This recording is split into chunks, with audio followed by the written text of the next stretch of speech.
ജനുവരി 1, 2, 3 തീയതികളിലായി താനൂരിൽ നടക്കുന്ന CPM ജില്ലാ സമ്മേളനത്തിന്റെ ഒരുക്കങ്ങൾ പൂർത്തിയായി. സമ്മേളനം CPIM പോളിറ്റ് ബ്യൂറോ അംഗം A. വിജയരാഘവൻ ഉദ്ഘാടനം ചെയ്തു.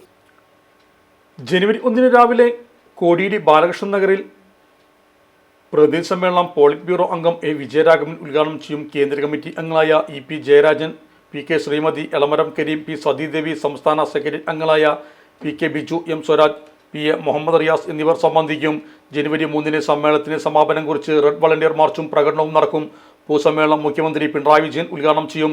18 ഏരിയ കമ്മിറ്റികളെ പ്രതിനിധീകരിച്ച് 332 തിരഞ്ഞെടുക്കപ്പെട്ട പ്രതിനിധികളും 38 ജില്ലാ കമ്മിറ്റി അംഗങ്ങളും സമ്മേളനത്തിൽ സംബന്ധിക്കും. പ്രതിനിധി സമ്മേളന നഗറിൽ രാവിലെ 9:30 മുതിർന്ന നേതാവ് പാലോളി മുഹമ്മദ് കുട്ടി പതാക ഉയർത്തും.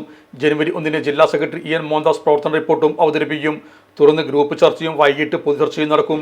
2ാം ദിനം പൊതുചർച്ച തുടരും. തുടർന്ന് ചർച്ചയ്ക്കുള്ള മറുപടി. 3ാം ദിവസം ക്രെഡൻഷ്യൽ റിപ്പോർട്ട് അവതരണം, സംസ്ഥാന സമ്മേളന പ്രതിനിധികളെ തിരഞ്ഞെടുക്കൽ, ജില്ലാ കമ്മിറ്റി അംഗങ്ങളെ തിരഞ്ഞെടുക്കൽ എന്നിവയും നടക്കും.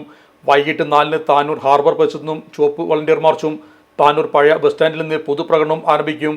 വൈകിട്ട് 5:30 സീതാറാം യെച്ചൂരി നഗറിൽ പൊതുസമ്മേളന നഗരിൽ ഉയർത്താനുള്ള പതാകയും കുടിമരവും സമ്മേളന നഗരമായി സ്ഥാപിക്കാനുള്ള ദീപശിഖയും 31 അത്ലറ്റുകൾ ജാഥയായി കൊണ്ടുവന്നു.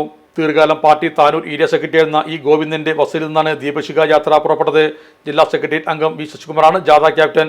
സംസ്ഥാന കമ്മിറ്റി അംഗം VP സാനു റിലേ ഉദ്ഘാടനം ചെയ്തു. നമ്മുടെ സംതൃപ്തിയേക്കാൾ വിലപ്പെട്ടതാണ് നമുക്ക് വേണ്ടപ്പെട്ടവരുടെ സന്തോഷം.